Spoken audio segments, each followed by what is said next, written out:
사도 바울은 3차에 걸쳐 선교 여행을 떠나게 되고요. 그래서 예수님께서 명령하신 대로 복음이 유대와 사마리아와 그리고 이방 나라에게까지 복음이 확대되어 전파됩니다. 그 주된 역할을 감당한 사람이 사도 바울이었던 것이죠.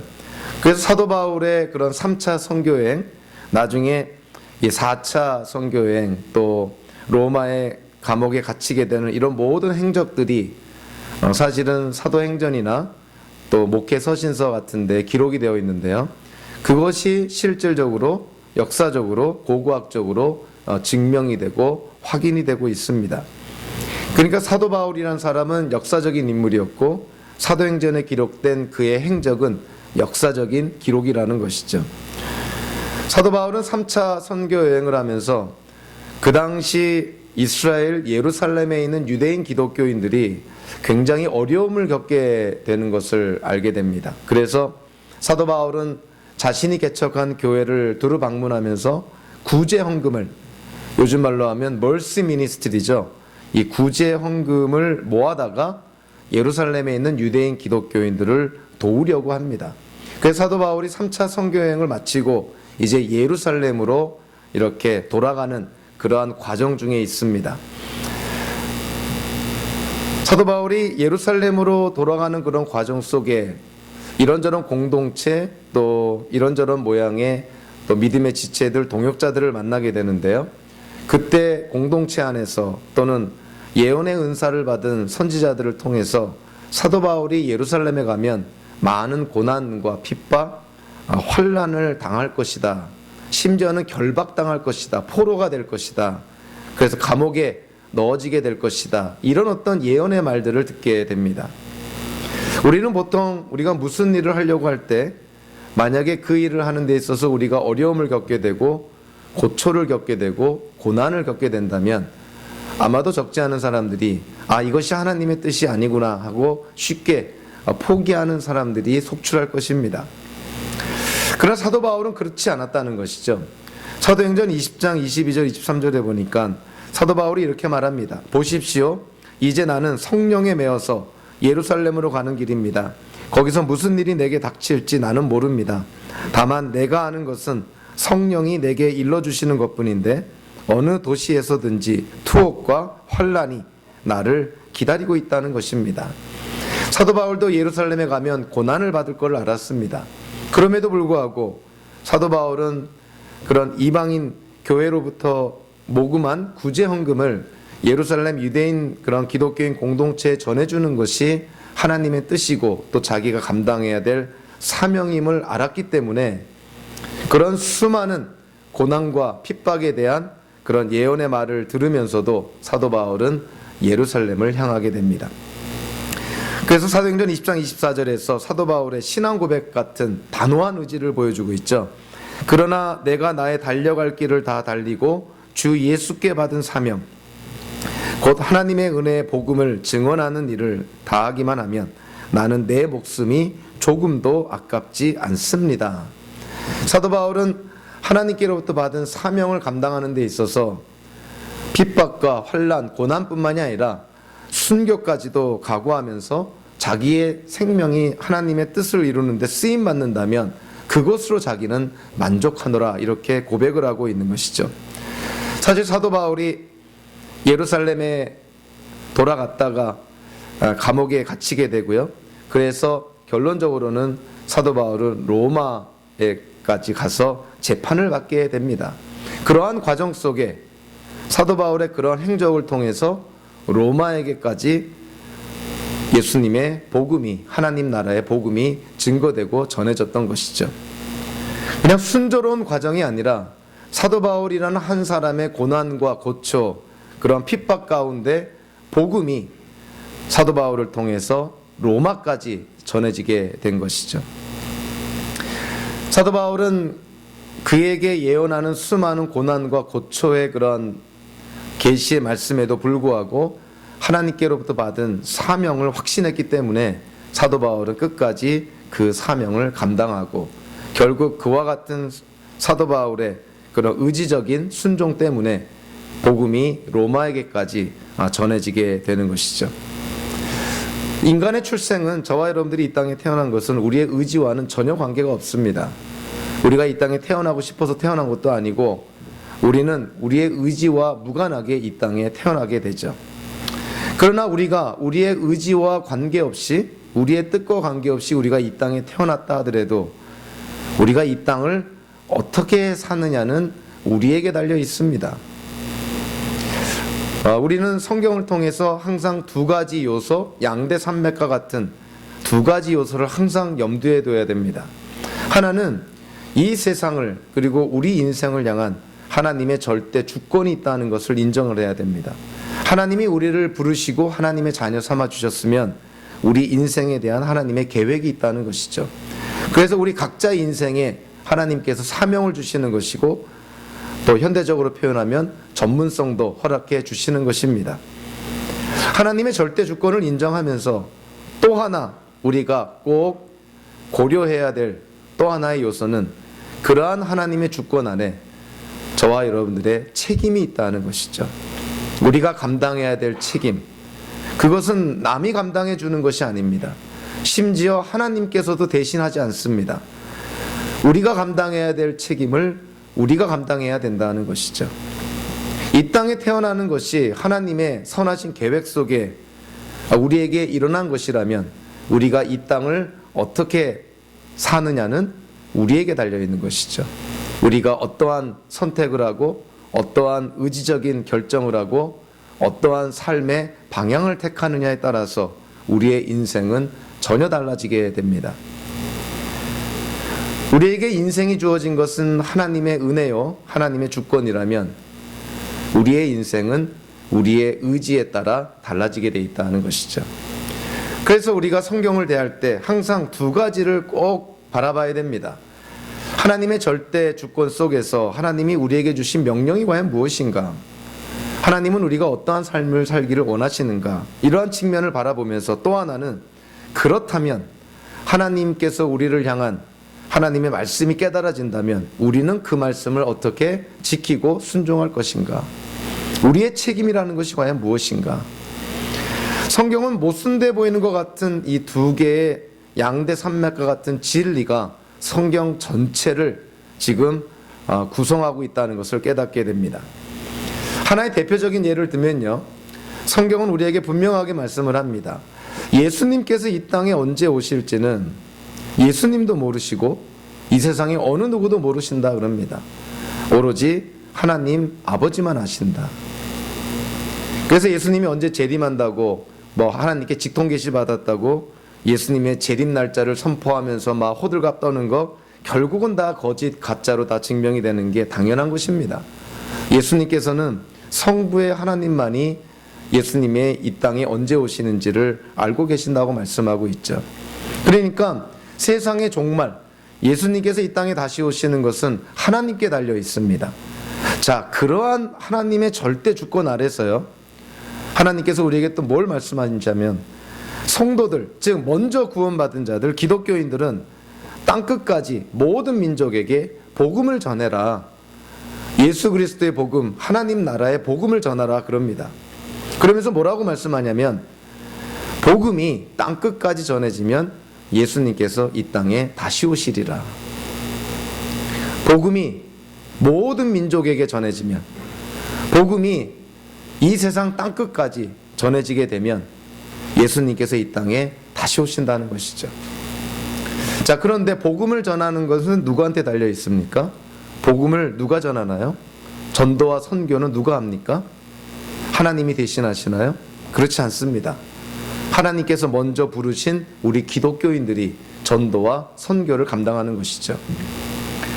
그래서 우리가 얼마만큼이나 예수님의 그 마지막 지상 명령과 같은 전도와 선교 명령에 우리가 얼마나 충실하게, 그리고 얼마나 완전하게 또 성실하게 순종하느냐에 따라서 결국 복음이 땅끝까지 전해지는 시기가 정해지는 것이죠. 우리가 불순종하는데 복음이 어떻게 전해지고 우리가 불순종하는데 땅끝까지 어떻게 복음이 전해집니까? 결국 복음이 땅끝까지 전해지는 것은 우리 성도들의 손에 달려있는 것이죠. 저와 여러분들의 손에 달려있는 것이죠. 그렇다면 예수님이 이 땅에 다시 오시는 그때는 누구한테 달려있다는 것입니까? 바로 저와 여러분들의 순종의 여부에 달려있다는 것이죠. 우리가 순종을 해서 복음을 이웃들에게, 미전도 종족에게, 땅끝까지 모든 민족에게 우리가 최선을 다해서 빨리 전한다면 예수님의 재림도 앞당겨지겠죠. 여기서 우리는 성경에 이런 어떤 역설적인 모순적인 진리를 접하게 됩니다. 예수님이 이 땅에 다시 오시는 그 시기는 성부의 하나님만이 아신다 그랬습니다. 그러한 성부 하나님의 주권 속에서 또 성경은 우리에게 뭐라고 말씀하나요? 복음이 땅끝까지 전해지면 예수님께서 다시 오신다. 근데 그 복음을 전하는 책임이 저와 여러분들에게 달려있다는 것이죠. 그러니까 두 개의 그 성경의 가르침이 모순돼 보입니다. 그러나 놀라운 것은 그 성경에 모순돼 보이는 두 개의 가르침이 다 진리라는 것이죠. 예수님께서 이 땅에 다시 오시는 것은 하나님께 달려 있습니다. 땅끝까지 복음을 전하는 것은 우리에게 달려 있습니다. 이 놀라운 모순돼 보이는 이러한 성경의 가르침이 하나님 안에서 다 진리로 우리에게 주어진다는 것이죠. 이것이 우리의 인간의 논리와 인간의 어떤 생각, 우리의 경험으로 도무지 해결할 수 없는 그러한 성경의 진리인 것이죠. 하나님께서 우리의 인생을 주관하시고 우리의 인생에 대한 하나님의 선하신 계획이 있고 또 우리의 인생을 하나님이 이끌어 가십니다. 그러한 하나님의 주권 속에서 우리 각자는 순간순간마다 우리가 책임감을 갖고 하나님이 허락하신 인생을 살아나가야 된다는 것이죠. 결국 인생을 돌아보면 하나님께서 모든 걸 하셨습니다 라고 고백을 하겠지만 그 인생을 한 걸음 한 걸음 살아나갈 때는 결국 저와 여러분들이 선택하고 의지적으로 판단하고 결정하는 것입니다. 그 하나님의 주권과 인간의 책임이 어우러져서 결국 우리의 인생을, 세계의 역사를 주관하시는 것이죠. 그래서 오늘 본문은요, 하나님의 주권, 하나님의 은혜를 우리가 전제하면서 사도 바울이 골로새 교회 성도들에게 또 현대를 사는 우리 기독교인들에게 무엇을 권면하고 있는가? 우리가 의지적으로 우리가 실천하고 수고해야 될 것이 과연 무엇인가? 어찌 보면 인간의 책임이라는 측면에서 사도 바울이 우리에게 말씀을 전해줍니다.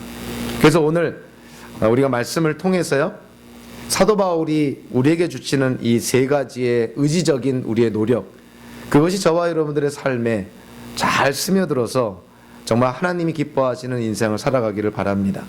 인생은 의지의 결과인데요, 사도 바울이 우리에게 오늘 세 가지를 언급을 합니다. 첫째로 골로새 교회 성도들에게 그들이 성도로서, 기독교인으로서 그들이 수고하고 노력해야 될 것, 제일 먼저 사도 바울이 언급한 것이 뭐냐면 그것은 기도입니다.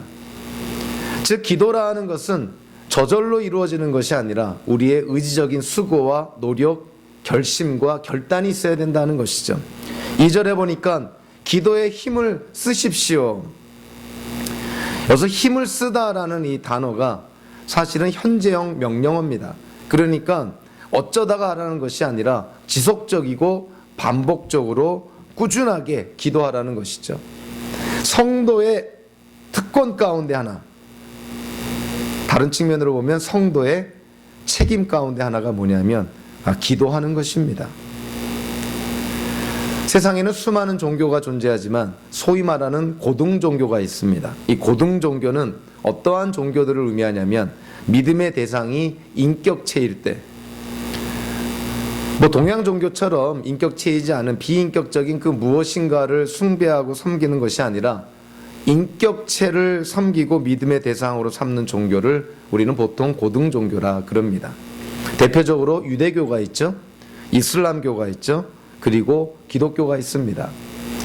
이 유대교, 이슬람교, 기독교, 인격체를 믿음의 대상으로 삼는 이 고등 종교에 있어서 공통적인 종교 행위가 하나 있죠. 그것이 뭡니까? 바로 기도입니다.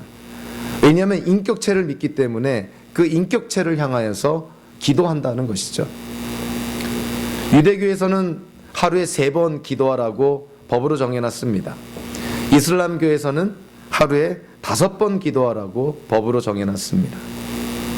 기독교에서는 하루에 몇 번 기도하라고 성경에서 명시하고 있을까요? 여러분들 하루에 몇 번 기도해야 됩니까? 기독교는요? 여러분들은? 적어도 이슬람교인보다는 더 많이 하셔야겠죠? 5번보다 더 많이 하셔야겠죠? 성경적으로 대답하면 몇 번 기도해야 됩니까? 하루에? 성경적인 답은 쉬지 말고 기도해라.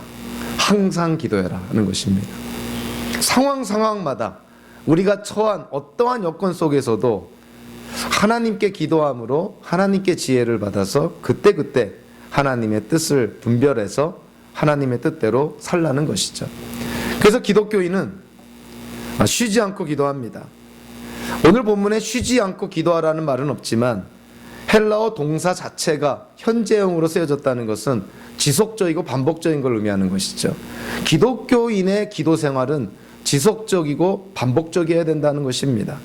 데살로니가 전서에서는 그거를 쉬지 말고 기도하라 이렇게 표현하고 있죠. 기독교에서 말하는 이 기도, 우리가 믿는 하나님께 대한 기도의 행위, 이거는 사실 삼위일체적으로 이해를 합니다. 우리는 누구에게 기도하나요? 예수님께서 우리에게 가르쳐 주신 주기도문을 생각하면 쉽게 이해가 되죠. 기도의 대상은 하늘에 계신 우리 아버지, 성부의 하나님께 기도합니다. 근데 우리는 기도할 때 누구 안에서 기도하라고요? 기도의 범위가 누굽니까? 기도의 영역이 바로 예수 그리스도인 것이죠. 예수 그리스도 안에서 기도해라. 그리고 우리 기도할 때 누구의 도움을 받아서 기도합니까? 기도의 통로가 바로 성령의 하나님이시다는 것이죠. 그래서 기도라는 행위를 통해서 우리는 삼위일체 하나님을 인정하는 고백이 나오는 것이죠. 성부의 하나님께 기도합니다. 예수 그리스도 안에서 기도합니다. 성령의 도우심으로 기도합니다. 삼위일체 하나님을 인정하는 행위가 바로 기도라는 것이죠. 그래서 기독교인의 삶 속에서 기도의 모습이 보이지 않는다는 것은 아주 심각한 문제인 것이죠. 실질적으로 바라보더라도 하나님께서 우리에게 맡겨주신 사명이 있을 때 그 사명을 감당할 때 우리는 어떠한 방법으로 사명을 감당해야 됩니까? 당연히 하나님의 방법으로 사명을 감당해야 되겠죠. 하나님의 방법으로 하나님의 사명을 감당할 때 제일 먼저 해야 될 하나님의 방법이 뭘까요? 당연히 기도입니다. 하나님께 기도해서 하나님께로부터 지혜를 받고 하나님의 인도를 받고 그렇게 우리가 이 땅을 살아가야 된다는 것이죠. 가장 쉬운 예로 여러분들 식사할 때 기도합니까? 주변에 믿지 않는 자들 많을 때 공공장소에서 그리고 탁 튀어진 식당에서 여러분들 식사할 때 하나님께 기도합니까? 감사 기도합니까? 예수님을 믿지 않는 자들도 감사 기도는 합니다. 기독교인들이 하나님께 식사할 때 감사 기도조차 하지 않으면서 쭈삣거리면서 쑥스럽고 남이 어떻게 볼까? 자, 이런 모습은 정말 기독교인의 참 우리가 돌아봐야 될 모습이죠. 많은 사람들이 오히려 지켜볼 때 우리는 우리가 믿는 하나님을 보여줘야 되는 것이죠. 기도가 바로 그러한 행위입니다. 나는 하나님을 믿습니다. 눈에 보이는 세상이 전부가 아니라 오는 세상을 믿습니다. 이 세상의 것을 목적으로 살고 있지 않습니다. 하나님이 허락하신 새로운 세상을, 오는 세상을 기대하며 살고 있습니다. 자, 그러한 모습이 바로 기도의 모습이죠. 더 나아가서 하루를 시작할 때 또 하루를 마무리할 때 하나님께 기도함으로 하루를 시작하고 마무리해야 되겠죠. 공부하거나 또 연구하는 분들은 하나님의 지혜를 많이 구해야 됩니다. 공부할 때도 연구할 때에도 하나님께 지혜를 구해서 그 지혜를 갖고 공부도 하고 연구도 하는 것이죠. 그래서 우리가 하나님께 기도함으로 필요한 지혜를 받아서 공부하고 연구했는데 좋은 결과가 나왔다. 자, 그러면 누가 영광을 받으시겠어요? 당연히 하나님이 영광을 받으시죠. 하나님이 우리에게 그런 지혜를 주셨으니까. 근데 하나님께 기도하지 않고 어찌어찌해서 무슨 좋은 일, 훌륭한 일을 했다 그러면 열이면 열 사람들은 자기에게 영광을 돌립니다. 내가 잘해서 그런 것이냐, 내가 잘해서 좋은 직장, 내가 잘해서 좋은 대학, 더 좋은 그런 고학력을 얻게 됐나, 이렇게 생각하기 십상인 것이죠.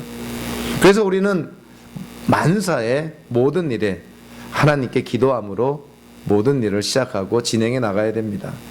그래서 여러분들 공부할 때 꼭 기도로 공부를 시작하시길 바랍니다. 하루를 시작할 때 꼭 기도로 시작하시기 바랍니다. 어떠한 좋은 일이 생길 때 하나님께 꼭 감사기도 드리시길 바랍니다.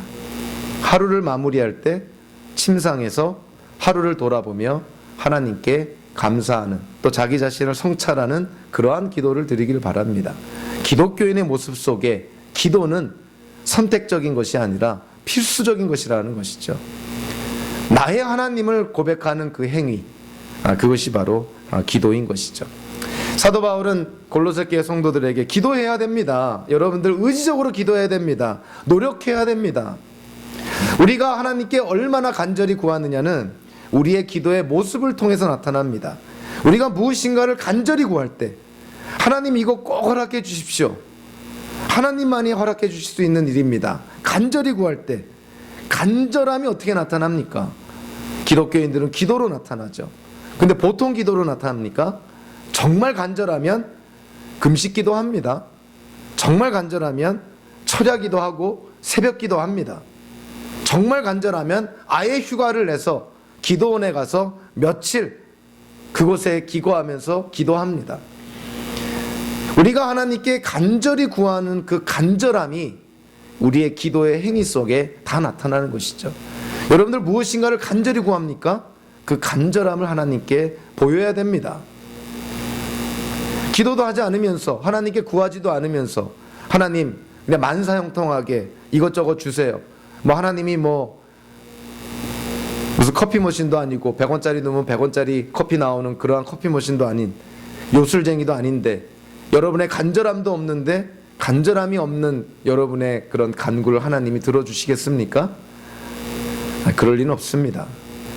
하나님은 우리의 간절함 속에 하나님께 구할 때 그거를 보시고 하나님은 우리 기도에 응답하십니다. 그래서 여러분들 뭔가 하나님께 간절히 구하는 게 있으면 간절하게 구하십시오. 경우에 따라서는 금식도 해야 됩니다. 경우에 따라서는 철야도 해야 되는 것이고요. 사도 바울은 이 골로새 교회 성도들에게 요청합니다. 제가 여러분들을 위해서 기도하고 있습니다. 골로새서 1장 27절에 보니까 1장 3절 9절에 보니까 사도 바울이 골로새서를 쓰면서 사도 바울은 골로새 교회 성도들을 위해서 기도하고 있다, 그렇게 얘기를 합니다. 그러면서 오늘 본문에서 사도 바울이 골로새 교회 성도들에게 부탁을 합니다. 3절 4절에 보니까 뭘 부탁하냐면 자기를 위해서 기도해달라. 관계에 있어서 사도와 골로새 교회 성도 간의 관계는요, 기도라는 걸 통해서 쌍방향적이라는 것이죠. 사도는 성도를 위해서 기도합니다. 그리고 골로새 교회 성도들은 사도 바울을 위해서 기도해야 된다는 것이죠. 부부간에도 마찬가지겠죠. 남편과 아내 관계도 한쪽이 한쪽만을 위해서 기도한다면 그 관계는 건강하지 못합니다. 남편이 아내를 위해서 기도하고 아내도 남편을 위해서 기도해야 되겠죠. 부모 자녀 관계도 마찬가지겠죠. 부모가 자녀를 위해서 기도한다면 자녀들도 이제 어느 정도 인식할 수 있는 나이가 되면 부모를 위해서 기도해야 됩니다. 교회 안에서 목사와 교인들도 마찬가지인 것이죠. 제가 여러분들을 위해서 기도한다면 여러분들도 저를 위해서 기도해야 됩니다. 친구와 친구 사이, 직장 동료 사이도 마찬가지인 것이죠. 성도로서 만났다면 서로가 서로를 위해서 기도해주는 그런 쌍방향적인 성격, 그것이 바로 우리의 기도가 되어야 된다는 것이죠. 사도 바울은 골로새 교회 성도들에게 기도를 부탁합니다. 저를 위해서 기도해 주십시오. 근데 뭘 위해서 기도하라고 부탁을 하고 있냐면 이방인들에게 복음을 잘 전할 수 있도록, 특히 비밀, 사도 바울이 여기서 말하는 비밀은요, 다름 아닌 예수 그리스도입니다. 구약의 율법, 하나님에 대한 사전 지식이 전혀 없는 이방인들에게 예수 그리스도를 잘 전할 수 있도록 기도해 주십시오. 즉 복음과 복음의 선포와 전도, 선교는 하나님께서 함께 하실 때만 가능하다는 것이죠. 사도 바울은 성도들에게 여러분들이 인생을 살 때 의지적으로 노력하고 수고해야 될 것이 바로 기도입니다. 저와 여러분들에게도 마찬가지로 지금 말씀하고 있는 것이죠. 저절로 기도가 되지 않습니다. 기도는 노력해야 됩니다. 시간을 정해놓고 하셔야 됩니다. 정말 우선순위를 두고 하나님께 기도해야 되는 것이죠. 사도 바울은 골로새 교회 성도들에게 의지적으로 기도할 것을 요청하고 나서요, 오늘 보면 5절에 보니까 행위에 대해서 언급을 합니다.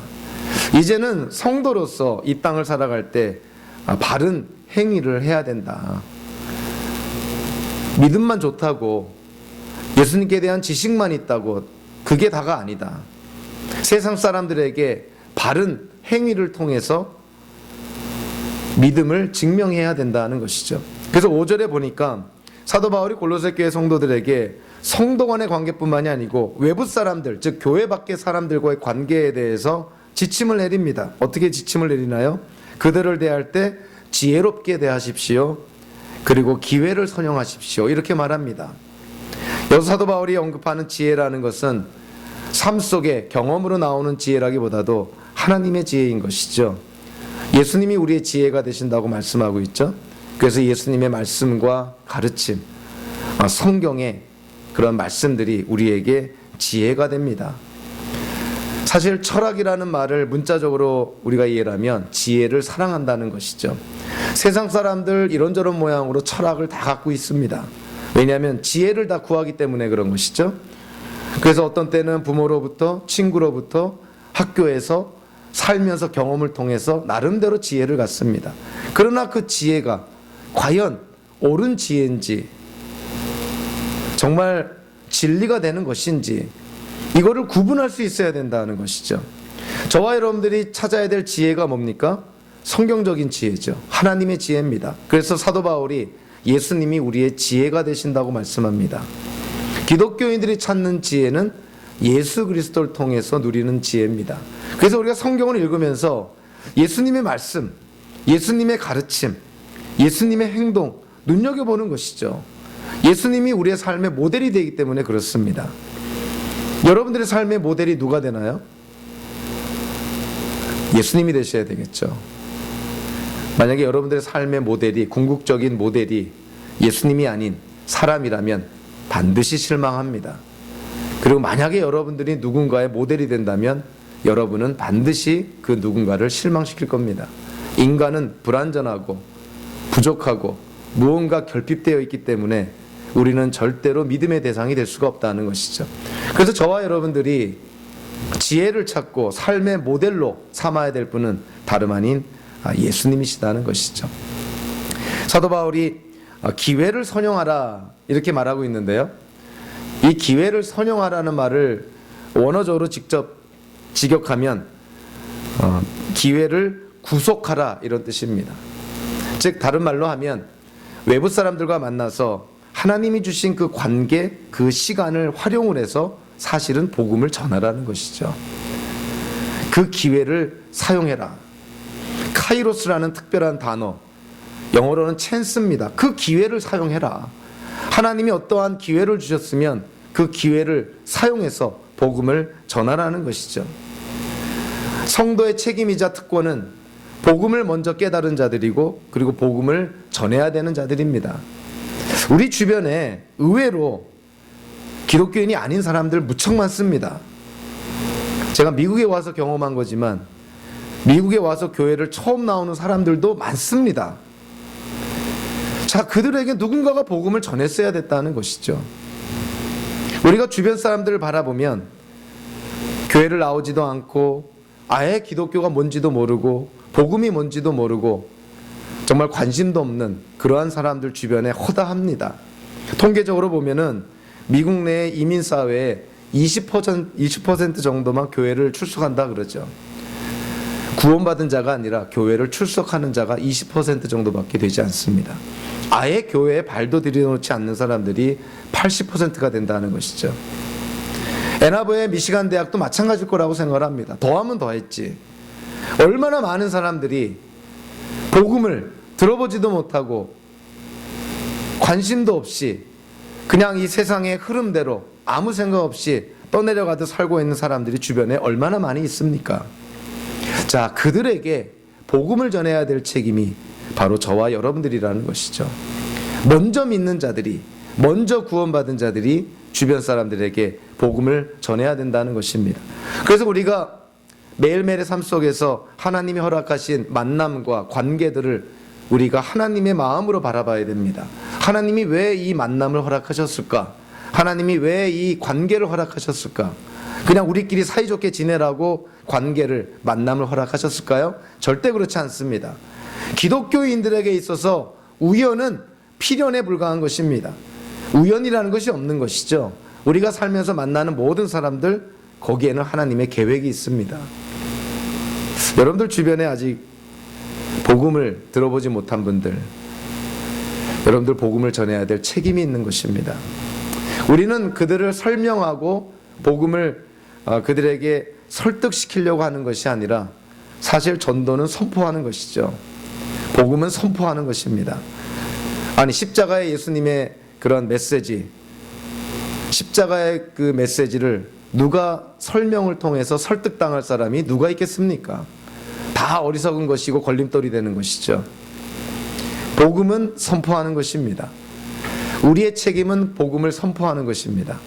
그 선포된 복음에 하나님이 어떻게 역사하실지는 그것은 하나님의 주권인 것이죠. 그래서 저와 여러분들 두려워 마시고 하나님 안에서 담대함을 갖고 주변에 있는 사람들 기회 될 때마다 복음을 선포해야 됩니다. 예수 믿으라 그래야 됩니다. 교회로 초대하셔야 됩니다. 함께 예배 드리자고 권해보셔야 됩니다. 한 사람의 인생이 우리들의 말 한마디로 바뀌어질 수 있습니다. 사도 바울은 골로새 교회 성도들에게 기도에 대해서 의지적인 노력을 할 것을 촉구합니다. 그리고 살면서 바른 행위를 할 것을 촉구를 합니다. 그러면서 오늘 보면 6절에 보니까 살면서 또 하나 우리가 정말 심각하게 다뤄야 될 문제죠. 다름 아닌 언어, 우리의 말에 대해서 언급을 합니다. 사도 바울이 골로새 교회 성도들에게 여러분들의 말을 이렇게 해야 됩니다. 세 가지로 언급을 합니다. 소금으로 맛을 내야 됩니다. 은혜가 넘쳐야 합니다. 언제든지 대답할 준비를 해야 됩니다. 같은 진리를 전해도요, 정죄하는 마음이라 비난하는 마음, 그리고 손가락질하는 마음으로 진리를 전한다면 누가 그 진리를 듣겠어요? 사도 바울은 진리를 전할 때 은혜 가운데 전해라. 그리고 우리에게 구원을 가져다주는 복음을 전하는데 무미건조하게 지루하게 전하는 것은 또 하나님 보시기에 옳지 않은 것이죠. 우리에게 구원을 가져다준 그 복음을 전할 때 흥미진진하게 감격에 차서 열정적으로 전해야 되지 않겠습니까? 예수님을 전하는데 믿든지 말든지 마음대로 해, 이런 식으로 전하면 안 되는 것이죠. 믿어야 된다고 전해야 되는 것이죠. 우리에게 구원과 생명을 가져다준 예수님의 복음을 전할 때 패션이 있어야 됩니다. 열정이 있어야 되는 것이죠. 그리고 오늘 본문에 사도 바울이 뭐라 그럽니까? 언제든지 대답할 준비를 해라. 혹시 여기 있는 분들 가운데서도 아마 그런 경험이 분명히 있을 거라고 생각을 합니다. 주변에 가까운 지인, 클래스메이트나 친구나 또는 이웃이나 직장 동료가 우리가 믿는 것에 대해서 궁금해하는 질문을 하는 경우가 있습니다. 도대체 예수님이 누구냐? 왜 예수님을 믿느냐? 도대체 성경을 왜 믿느냐? 도대체 교회를 왜 나가냐? 꼭 주일마다 꼭 교회를 나가는 이유가 뭐냐? 꼭 하나님을 그렇게 예배해야 되느냐? 너는 도대체 뭘 믿고 구원받았다고 확신하느냐? 얼마나 다양한 질문을 받을 수가 있어요. 사회에 또 얼마나 많은 그런 논란이 되는 이슈들, 사회적인 이슈들이 얼마나 많습니까? 사람들이 물어볼 수 있습니다. 기독교는 동성애 어떻게 바라보느냐? 기독교는 인종차별 어떻게 바라보느냐?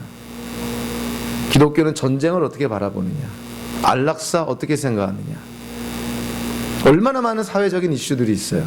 거기에 대해서 기독교는 도대체 어떠한 입장이냐? 누군가가 여러분들한테 물어본다면 여러분들은 대답할 준비가 되어 있어야 됩니다. 도대체 나는 누구를 믿느냐? 무엇이 나를 구원과 영생의 확신을 갖게 하느냐? 도대체 삼위일체 하나님이 누구신가? 성경은 도대체 어떻게 내가 이해를 하고 있느냐? 사회적인 이슈들을 기독교적인 관점에서 어떻게 바라보느냐? 누군가가 여러분들한테 물어볼 때 사도 바울은 대답할 준비를 해야 된다, 이렇게 말합니다. 그래서 여러분들에게 좀 도전하고 싶은 것이죠. 여러분들은 누가 기독교에 대해서, 진리에 대해서, 우리가 믿는 것에 대해서, 기독교적인 세계관, 기독교적인 관점에 대해서 물어볼 때 대답할 준비가 되어 있습니까? 누군가가 물어본다면 그 사람의 질문은 하나님의 인도입니다. 왜 관심을 갖게 되었을까? 아무나 기독교적인 관심, 기독교적인 관점에 관심을 갖는 것이 아니죠. 다 하나님의 인도하심이 있는 것이죠. 그럴 때 우리가 쓰임받는다면 하나님께 얼마나 큰 영광이 되겠습니까? 아리스토텔레스라는 헬라 철학자가 있었죠. 그가 쓴 수사학이라는 책에는 사람을 설득하는 데는 3가지 요소가 있다고 합니다. 아마 우리가 살면서 다 경험하는 것이죠. 첫째로 로고스라고 표현합니다. 즉 논리적인 뒷받침이 되는 그런 어떤 주장이 있어야 된다는 것이죠. 논리적으로, 이성적으로 사람들을 설득시킬 수 있어야 되는 것이죠. 논리적인 어떤 주장, 그러한 요소가 있습니다. 두 번째는 그런 논리적인 그런 주장을 과연 우리는 얼마만큼이나 열정을 갖고, 패션을 갖고 그들에게 호소하고 그들의 공감을 우리가 끌어내느냐. 여러분들 아무리 진리를 얘기할 때 열정이 없이, 감격이 없이 뜨뜻미진하게 전하면 누가 귀를 기울이겠어요? 열정을 갖고 감격스럽게 그렇게 전해야 되는 것이죠. 세 번째로, 사람을 설득하는 세 번째 요소는 전하는 자의 인격과 전하는 자에 대한 신뢰감이라는 것이죠. 아무리 좋은 말, 훌륭한 말 해도 전하는 자를 도대체 믿지 못할, 도대체 신뢰감이 생기지 않는 그러한 사람이라면 설득이 안 된다는 것이죠. 그래서 아리스토텔레스의 수사학에 의하면, 이거는 현대 설교도 마찬가지 그 요소로 작용을 합니다. 내용도 중요하고 열정도 있어야 되지만 전하는 자의 인격이 중요하다. 그러니까 저와 여러분들이 복음을 전할 때 저와 여러분들이 어떠한 인격체로 주변 사람들에게 보여지는지가 사실은 그 사람을 복음으로 설득시키는데 중요한 요소가 된다는 것이죠. 그러니까 우리의 행함이 뒤따르지 않으면서 입만 살아서 진리를 전한다면 누가 그 말을 듣겠냐 하는 것이에요. 그래서 우리의 인격이 뒷받침이 돼야 된다는 것입니다. 저와 여러분들의 삶이 우리가 믿는 진리에 뒷받침이 돼야 된다는 것이죠. 그러나 저는 이러한 일반적인 주장을 다 100% 동의하지 않습니다. 왜냐하면 여기에는 하나 굉장히 중요한 함정이 하나 있습니다. 아무리 인격적으로 훌륭한 사람이라 하더라도 만약에 그가 전하는 내용이 진리가 아니라면 어떻게 되나요? 우리가 믿고 신뢰하고 철석같이 믿는 사람이 우리에게 만약에 의도적이든 의도적이지 않든 진리가 아닌 거짓을 얘기했다면 어떻게 될까요? 그래서 부모가 자녀에게 하는 얘기가 굉장히 중요한 것이죠. 자녀들은 부모의 말을 있는 그대로 받아들입니다. 근데 그 부모가 전하는 말이 만약에 진리가 아니고 성경에 비춰봤을 때 거짓이었다면 그 아이들에게 미치는 영향력이라는 것은 얼마나 끔찍한지 생각만 해도 아찔하죠. 그래서 아무리 훌륭한 인격체라 하더라도 그가 전하는 말의 내용이 진리가 아니라면 그것은 말짱 헛것이 되는 것이죠. 그래서 복음을 전하는 우리의 인격이 중요합니다. 사람들이 그걸 보기 때문에. 그러나 다시 한번 돌아가면 우리의 인격보다도 사실 더 중요한 게 뭐겠어요? 우리가 전하는 내용이죠. 그 내용이 진리여야 됩니다. 그 우리가 전하는 복음이 진짜 성경에서 계시된 복음이어야 되고, 우리가 전하는 예수님이 성경에서 계시된 예수님이어야 되고, 우리가 전하는 하나님이 성경에서 계시된 삼위일체 하나님일 때, 그때 우리의 열정, 우리의 인격의 요소가 가미가 되는 것이죠. 세상에서 그런 얘기를 하죠. 거짓말을 큰 소리로 하라. 아무리 큰 소리로 거짓말을 외쳐도 거짓말은 거짓말인 것입니다. 그래서 저와 여러분들이 복음을 전할 때 복음의 내용을 정확하게 이해하고 복음을 정확하게 전해야 되는 것이죠. 그래서 사도 바울이 에베소 4장 15절에서 우리가 잘 아는 말씀을 하죠. 우리는 사랑으로 진리를 말하고 살면서 모든 면에서 자라나서 머리가 되신 그리스도에게까지 다다라야 됩니다. 사랑으로 진리를 말하라. 상대방을 배려하고 상대방을 존중하면서 그러나 진리를 선포하라는 것이죠. 우리 기독교인들이 이 땅에 살면서 만약에 기독교적인 관점을 전해야 될 때, 성경적인 관점을 전해야 될 때, 어떤 중요한 사회적인 이슈에 대해서 성경적인 관점, 하나님 중심적인 관점을 전해야 될 때 이 두 가지가 꼭 들어가야 됩니다. 사랑으로 하나님의 은혜 가운데 상대방을 존중하면서 그러나 진리를 전해야 된다는 것이죠. 여러분들, 기독교인이 진리를 타협하는 것처럼 추한 꼴은 없습니다. 그리고 기독교인들이 성경의 가르침과 진리를 세상의 세속적인 진리와 타협해버리면 기독교인은 더 이상 세상 사람들로부터 관심을 받지 못합니다. 교회는 더 이상 교회가 되질 않습니다. 교회가 왜 교회여야 되냐면, 교회가 왜 사람들로부터 관심을 가져야 되냐면 세상의 가르침과 다른 것을 전했기 때문에 그런 것이죠. 세상이 하나님과 대적되는 어떤 세상의 원리를 전한다면 기독교는, 교회는 성경에 기초한 하나님의 진리를 전해야 됩니다. 그러한 구별과 차별화가 있을 때 세상은 교회에 귀를 기울이고 교회가 하는 말에 귀를 기울이는 것이죠. 아무리 피어 프레셔가 있고요, 아무리 여러분들의 환경이 적그리스도적이라 하더라도 성경에서 우리에게 주시는 진리, 복음, 그거를 담대하게 전하셔야 됩니다. 사도 바울은 오늘 우리에게, 현대를 사는 우리 기독교인들, 의지적으로 수고하고 노력해야 됩니다. 첫째가 기도해야 됩니다. 둘째가 세상 사람들과 관계 속에서 바른 행위를 해야 됩니다. 행동으로 선함을 보여줘야 됩니다. 셋째로 우리의 말이 우리의 인격을 드러내야 되고 우리의 말이 우리의 믿음을 또한 증거해야 됩니다. 저와 여러분들의 기도 생활을 통해서, 바른 행위를 통해서, 그리고 덕을 세우고 은혜를 끼치는 우리의 말과 언어를 통해서 우리가 믿는 하나님이 우리 주변에 있는 많은 이들에게 증거되는 그런 복의 통로가 되는 삶을 사시기를 주님의 이름으로 축원합니다. 기도하겠습니다. 고마우신 하나님, 이 시간 우리 또 주의 말씀을 통해서 우리에게 허락하신 또 하나님의 진리의 말씀, 우리 마음에 잘 새기는 저희들 되게 해주시고, 특별히 마음에 잘 각인이 되어서 진정 우리가 이 땅을 살아갈 때 하나님의 은혜를 우리가 누리면서 또한 우리가 의지적으로 수고하고 노력하며 하나님의 영광을 드러내는 삶을 살 수 있도록 인도하여 주시옵소서. 예수님의 이름으로 기도하옵나이다.